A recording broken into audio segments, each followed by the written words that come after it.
We've had more than 24 hours now to process what happened between Syracuse and Stanford on Friday night. So here are the big picture takeaways for the Orange after their home loss to Stanford.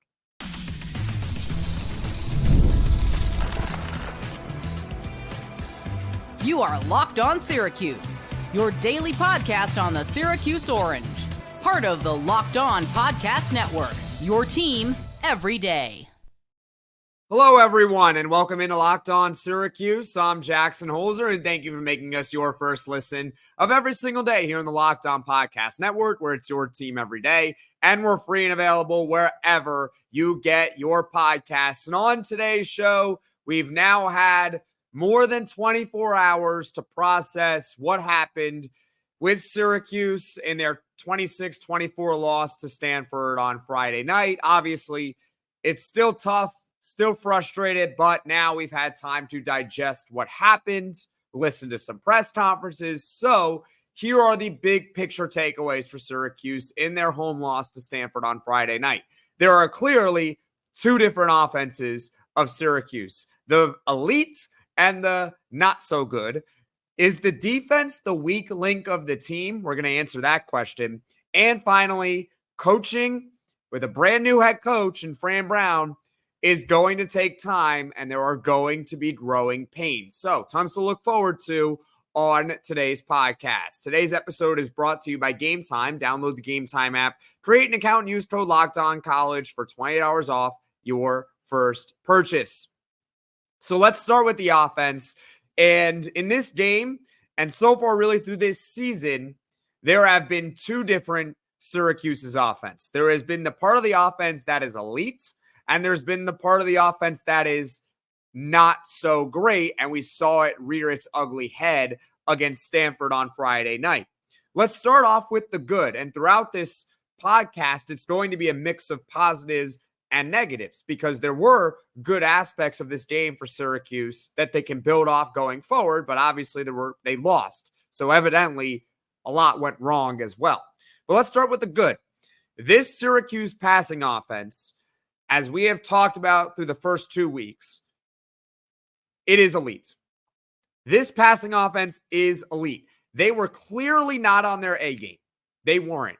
They were missing Zeed Haynes, who was out with personal reasons, and Fran Brown didn't want to touch on it too much in the post-game press conference, but he's the number one outside wide receiver. He didn't play.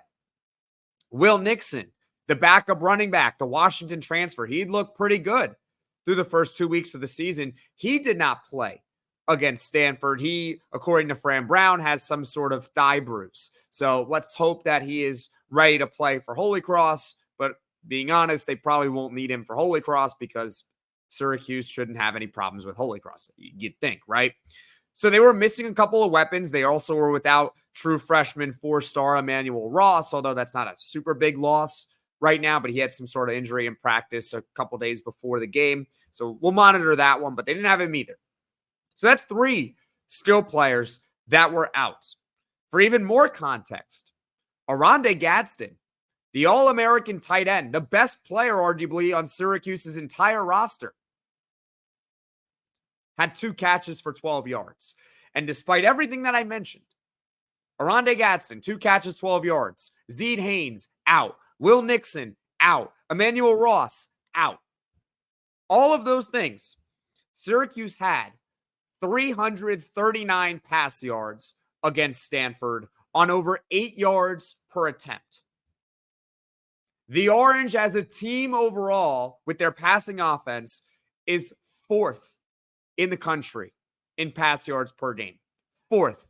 They have a top 5 passing offense in the country. They're also top 30 in yards per attempt. So this passing offense is elite, and they have a ton of weapons, even when you neutralize Oronde Gadsden, even when Zeed Haynes and Will Nixon are out.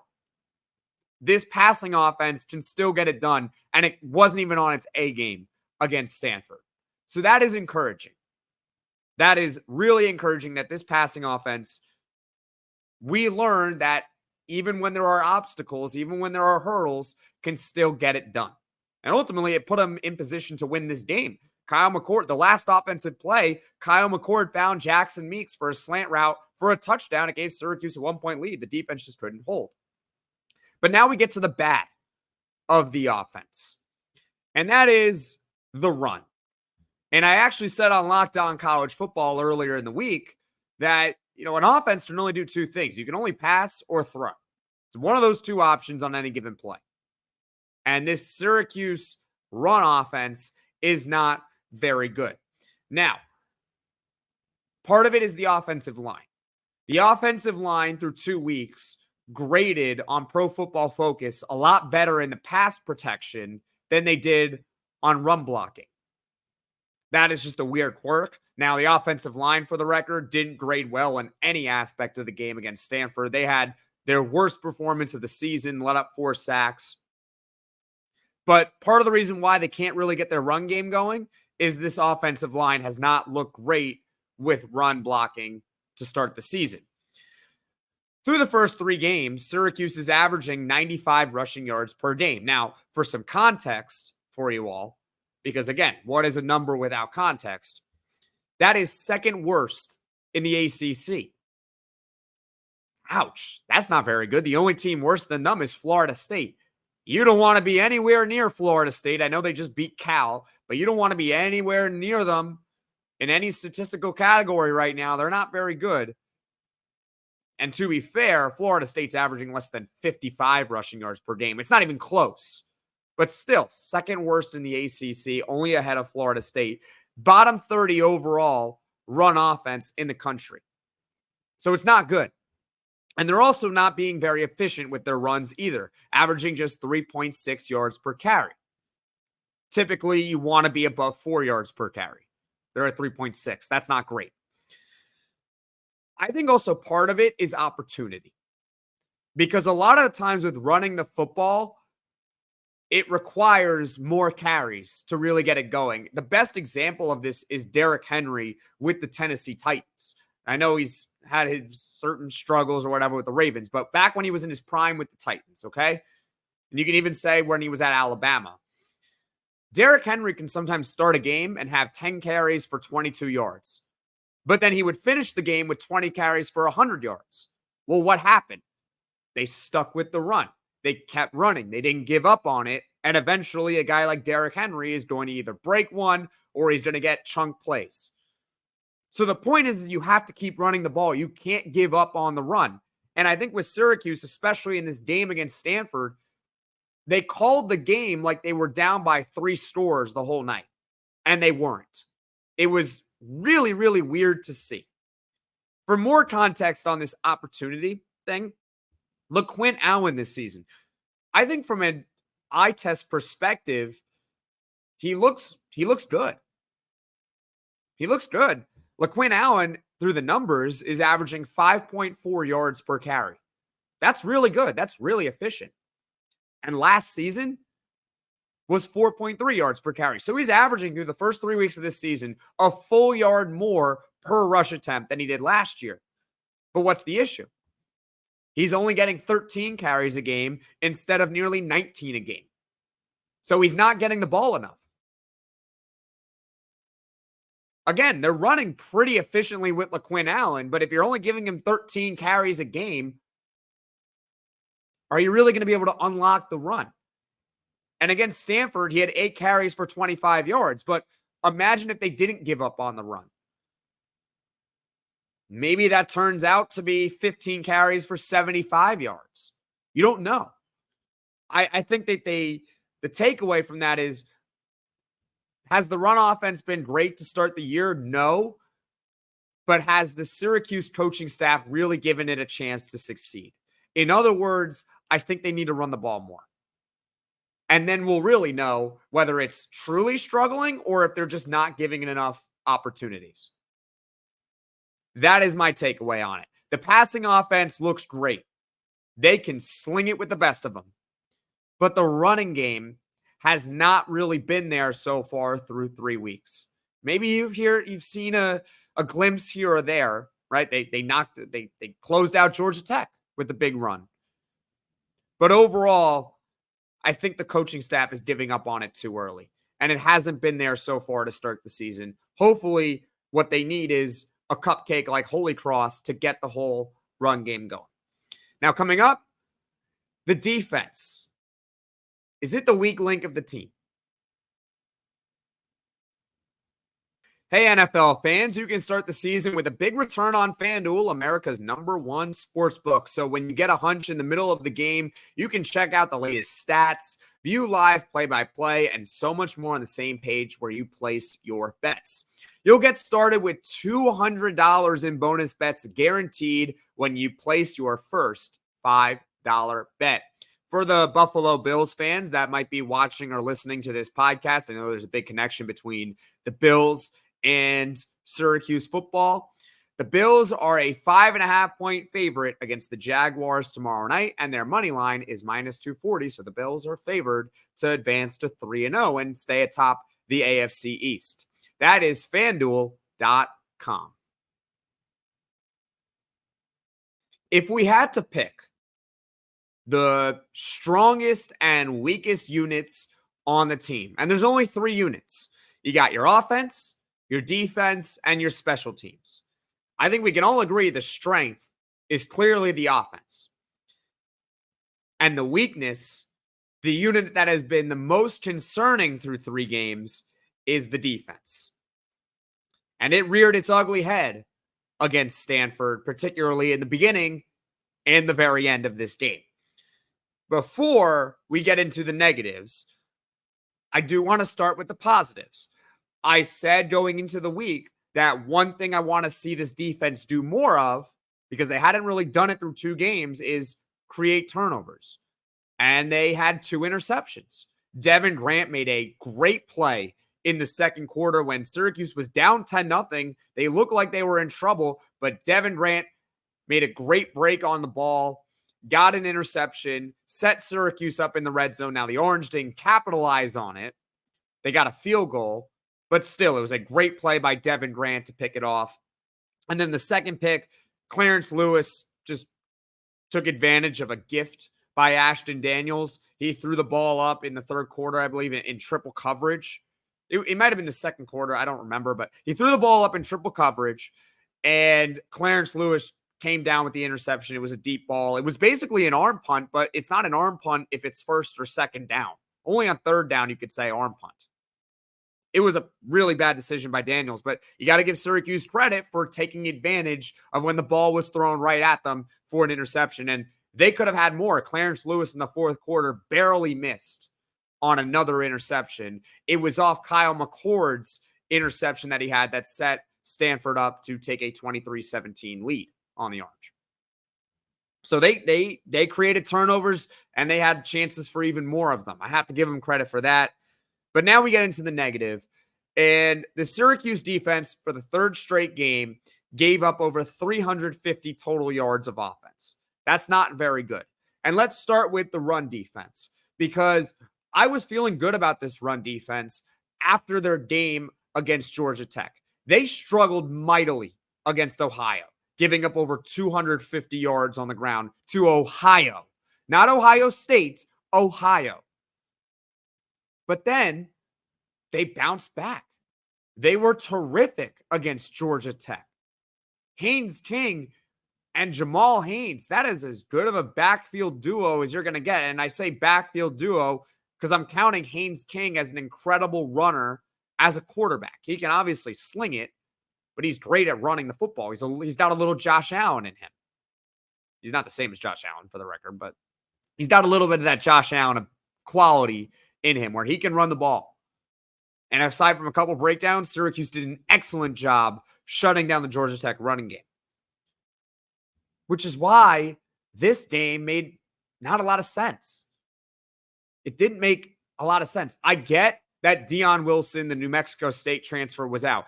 Deion Wilson was Syracuse's highest graded run defender according to PFF prior to the game, but he didn't play. So maybe Deion Wilson made that much of an impact for this team. And hopefully his injury is nothing serious. But against Stanford on Friday night, this run defense, I mean, Chris Davis Jr., 8 carries, 79 yards. That is 8.8 yards per carry. Micah Ford, 8 carries or 47 yards, 5.9 yards per carry. That's not good. Those are not good numbers at all. This is not exactly the Pony Express here, okay? They don't have Eric Dickerson and Craig James running the football, all right? With all due respect to Chris Davis Jr. and Micah Ford, that ain't the Pony Express of SMU in the early 80s. It's not, all right? And I get that Dion Wilson was out, but this run defense just was not good enough. And they had trouble stopping the zone read as well, because there were a lot of holes, and it didn't seem like Syracuse knew what they were doing on the zone read with Ashton Daniels. Guys, they just played Haynes King and Jamal Haynes and Georgia Tech. They run a lot of zone read. It's just mind-boggling that they couldn't carry over that performance that they had against Georgia Tech into this game against Stanford. It's part of the reason why I think this defense right now is the weak link of the team. Let's go to the pass defense. It was bad early. Stanford missed some chances because Ashton Daniels, look, he saved the best for last. That was a great throw to Elic Ayomanor on the end of the game on that 4th down. A perfect throw. But prior to that throw, Daniels did not impress me with his accuracy. So even though Syracuse did a relatively good job, you would think, on paper, giving up less than 200 yards through the air in the game, I think that Stanford left a little meat on the bone. Because I don't think Daniels is that accurate. He missed Elic Ayomanor in the first quarter for what would have been a 50, 60-yard touchdown over the middle of the field, but he missed him. He overthrew him. And then, even on the touchdown grab by Ayomanor, that one-handed, it was a sick catch.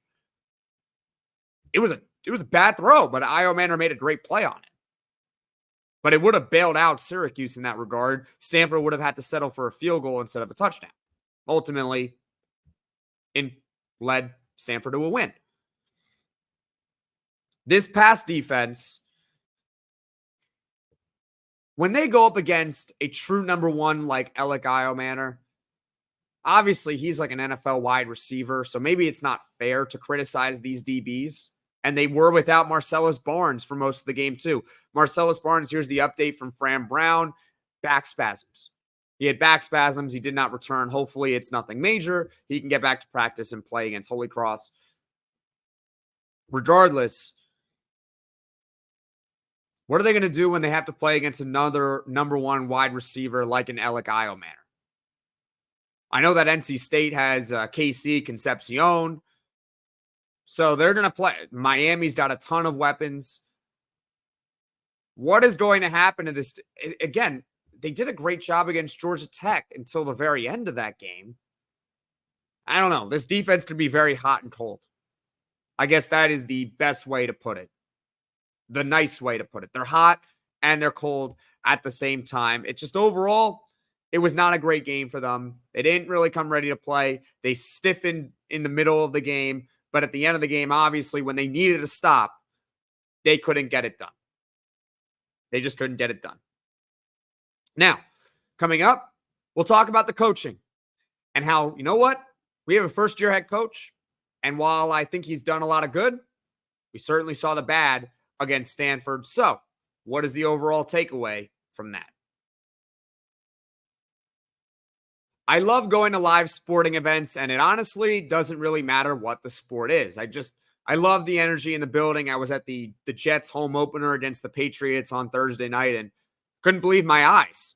I couldn't believe that we were watching the New York Jets blow out the New England Patriots. The New York Jets had the Hall of Fame quarterback. The New England Patriots were inept on offense. We're living in bizarro world right now, to be honest with you. And I was at that game, and it was a great atmosphere. It was terrific. The way I got tickets for that game is by using Game Time. Game Time has a new feature called Game Time Picks that makes getting tickets for your favorite live events even easier. Game Time Picks filters out the fluff to show you only incredible deals on great seats, so you don't have to waste time searching through thousands of tickets. And my favorite feature is the curated deals. Curation makes it easier to save more on sports, concerts, comedy, theater, etc., whatever you want to do. Take the guesswork out of buying concert tickets, sports tickets, wherever you want, name it, with Game Time. Download the Game Time app, create an account, and use code LOCKEDONCollege for $20 off your first purchase. Terms apply. Again, create an account, redeem code LOCKEDONCollege, LOCKEDCOLLEGE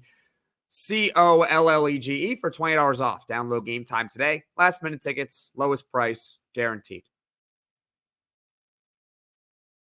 So I think most, if not all of us, know by now, Syracuse football has a brand new head coach in Fran Brown. Not only is he brand new to the program, he is a brand new college football head coach. He has never been a head coach prior to this season. And I think we learned with this game against Stanford, a game that Syracuse lost at home, that coaching is going to take time and it is going to have growing pains. Okay? Before we get into the weeds of this segment about the coaching, I want to be very, very, very clear. Just a quick disclaimer. I am not calling for Fran Brown to be fired. I am not calling anyone on this coaching staff to be fired. I think it is ridiculous to even have that opinion. Look, I get being emotional, but there is no way that I am advocating for any of them to be fired. Okay, they're 2-1. I understand it was a tough loss. I'm frustrated too. I get it. But I'm also not going to pretend like the Georgia Tech game didn't happen and the Stanford game, or not the Stanford game, and the Ohio game didn't happen. Okay? Those games happened where the coaching staff looked really good. But they didn't perform well, or they didn't coach well for this Stanford game. Let's get into the good first. There were no special teams mistakes. Why do I mention that? Well, in each of the first 3 games, there has been, or each of the first 2 games rather, there has been one glaring flaw with Syracuse's wins. Against Ohio, it was the run defense. They gave up over 250 yards to Ohio. But against Georgia Tech, the run defense was much better. The coaching staff made awesome adjustments, and they held Georgia Tech to 112 rushing yards in that game. A tremendous improvement, right? But what was the flaw in the Georgia Tech game? It was the special teams. There were 3 miscues: a blocked field goal, a blocked punt, a failed onside kick recovery. In this game against Stanford, the coaching staff, it appears they shored up the special teams, or at least it was much better than it had been the prior game. So that's a credit to them, once again, for solving the big problem in a week, or in, I guess, this case, 2 weeks because of the bye, but in one game. I think you get the point, right? But we can get into the bad now of this coaching staff, and I want to get to the bye week and how they started the game. The coaches just did not have this team ready to play. They did not have them ready to play, and there is no excuse. I get it. It's a bye week. You might be out of rhythm. I understand. Okay, I'm an understanding person, but I'm not understanding to the point where I am blind by the situation. Okay? And Stanford was also coming off a bye week. So already it's like the playing field is relatively even on that regard. And Stanford had to travel cross country for this game. So there was no excuse to not have this team ready to play. For context, in the first quarter, Stanford outgained Syracuse 133-27. Now, Syracuse at the end of the day, I believe they outgained Stanford for the whole game. Or maybe Stanford like barely won in total yards last time I checked. But the point being is that Stanford came out and punched Syracuse right in the mouth. They were ready to play. Now, is this going to be a sign of things to come? I hope not. We're going to find out in a few weeks because Syracuse does have another bye. So we can see if the coaching staff will have this team more prepared in mid-October. They play NC State on the road, and then they have a bye week before they play at Pitt. So that will be a chance for Syracuse to come out stronger in that game. And hopefully they do. This coaching staff is going to have them be better prepared and have them ready to go. You cannot come out like that against Pitt. Pitt looks like a better team this season. If they want to win that game, don't get outgained 133-27 in the first quarter. Another bad thing, the game plan in general just was not great against Stanford. I mentioned not trying to run the ball. That made the offense very, very predictable in this one, to the point where Stanford's pass rushers and the broadcast pointed it out. They didn't have to worry that Syracuse was going to run the ball. They can just tee off on every single play. They knew what was coming. Right? They knew it. And if you look on defense, right from the get-go, Elic Ayomanor, their number one weapon, is not double-teamed. Not double-teamed, one-on-one on an island. And he should have burned them earlier in the game with a 50-yard touchdown that we've gone over. He didn't, because Ashton Daniels isn't the most accurate quarterback in the world. Stanford only had about 180 passing yards in the game, but half of those passing yards went to Ayomanor. You knew where the ball was going, and they still really couldn't stop it. And on the final play, we saw it. On that 4th and 9, one-on-one, you rush 3, drop 8. How do you rush 3, drop 8, and still not double-team Ayomanor? It's one thing to rush 3, drop 8, and you double him. But how do you still leave him in single coverage? You have 8 defensive backs on the field. That does not make sense. Not 8 defensive backs, but you're dropping 8 into coverage. You have enough players in the secondary to double team him. Now, I know someone's going to comment back and say, well, it was a back shoulder route. Would a double team have mattered? Absolutely, it would have mattered. Because if you had doubled him over the top, the safety would have been there. The corner could have slowed him down towards the line of scrimmage, or at least force him to make a catch before the sticks. Okay, they needed to have a double team there on Ayomanor at that last play, and they didn't. So the game plan was not great overall. The final takeaway from this game, it's not necessarily coaching, but it kind of is. To quote the great Herb Brooks, who was the coach of the 1980 U.S. Olympic hockey team. Just watch the movie Miracle. You'll hear the quote in the movie, but it's a true quote.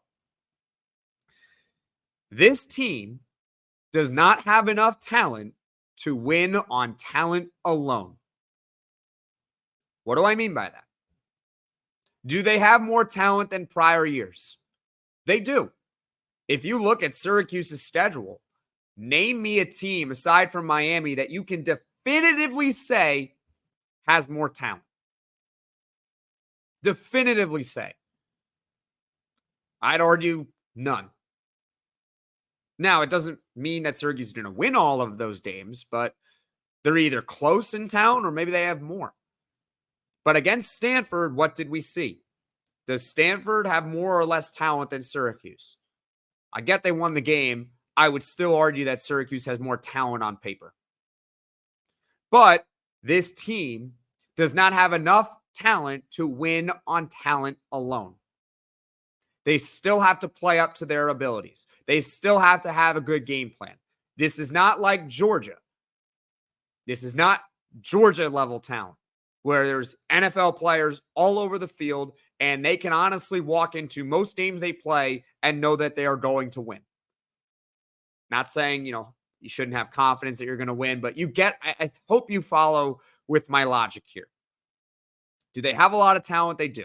But they do not have enough talent to win on talent alone. They don't have enough talent to just sit here and be like, oh, against a conference game, it's an automatic win, because Stanford's not that great, right?